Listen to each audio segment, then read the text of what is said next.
Okay, hello everyone. Today I would like to explain to you the discrete time Fourier transform properties, and our topic is from slide 27 to 29, which covers the frequency response for multiple pairs of poles and zeros. So, at each pole, the magnitude of h omega will go towards infinity, which means that the magnitude will be maximum at the poles. And at each zero, the h omega goes towards zero, which means that the magnitude will go to minimum when we are at the zeros. So let's move on to example 7.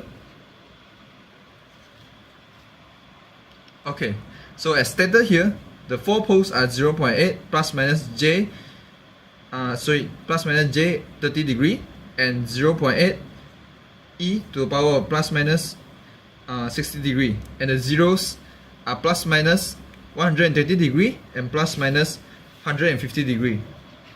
So let's plot the Z transform graph. Okay, so this is the Z transform graph. The y-axis is the imaginary axis and the x-axis is the real axis. So for the three poles, which is the 30 and minus 30 and 60 and minus 60, this is the four poles: 30, 60, minus 30, minus 60. So the four zeros are 120, 150, and minus 150 and minus 120. Okay, so let's move on to the how to plot the h omega graph, the magnitude graph. So there's one equation we derive. So in order to get the hj omega equation, we need to have the hn equation and also the hz equation. But I think the previous group have already mentioned it, so I will just skip it and let's move on to the hj omega equation. So these are the four poles, four zeros and four poles. Okay, so now when the omega is same with the degrees of poles, which is this 4 point, the magnitude will be maximum. And when the omega is at the degrees of the zeros, which is this 4 point, the magnitude will be minimum, as stated before in the starting of my presentation. So this is the e to the power of negative j omega equation, which equals to the cos omega minus j sine omega. So this is the real part and this is the imaginary part. So let's calculate when the degree omega equals to 30 degree. So hj omega equals to 1 minus bracket 0 plus j bracket. So this statement we actually get from the previous here, and we just sub in omega equals to 30 inside, and so cos omega, if we sub in the 30 degree for omega, then we get 30 minus 120, which is minus negative 90 degree. So sine negative 90 degree equals to negative 1. So we get negative, then we become positive. So the following statement are also the same, just that this one is for 150 degrees, this one is for 120 degrees, and this one is for 180 degrees. Then the bottom one, for the poles are also the same. Just using the same statement, then we can get the equation.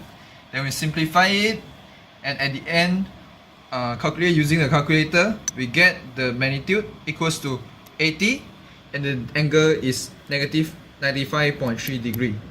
So we can say that when omega equals to 30, the degree is equal to 30, the magnitude hj omega equals to 80. So look at the graph here. Yeah, it's the same.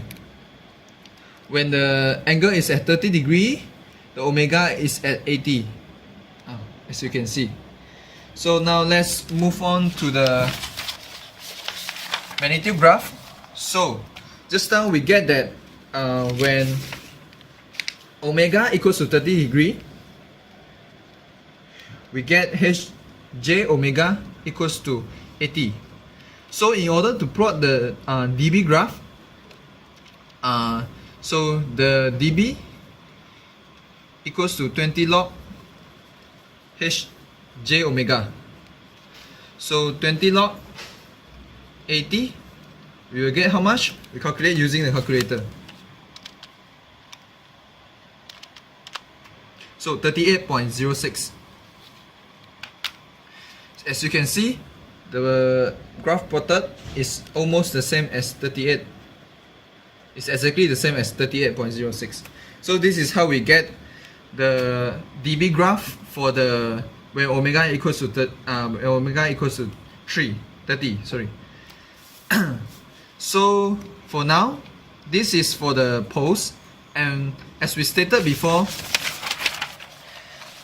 when at the zeros, when the omega equals to zeros, the degree of the zeros, the hj omega will goes towards 0, which is minimum. So as we have seen at here, when the omega is equals to the zeros, which is the negative 120 and also negative 150, so it is almost the same as 0 actually, but we assume that it's 0.001, so we calculate 20 log 0.001.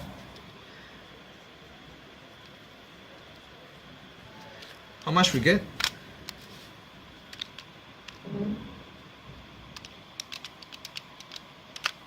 Negative 60. So as you can see, when omega equals to negative 120, the dB equals to negative 60. Yeah, it's exactly the same as the graph. That's all for today. Thank you very much for listening.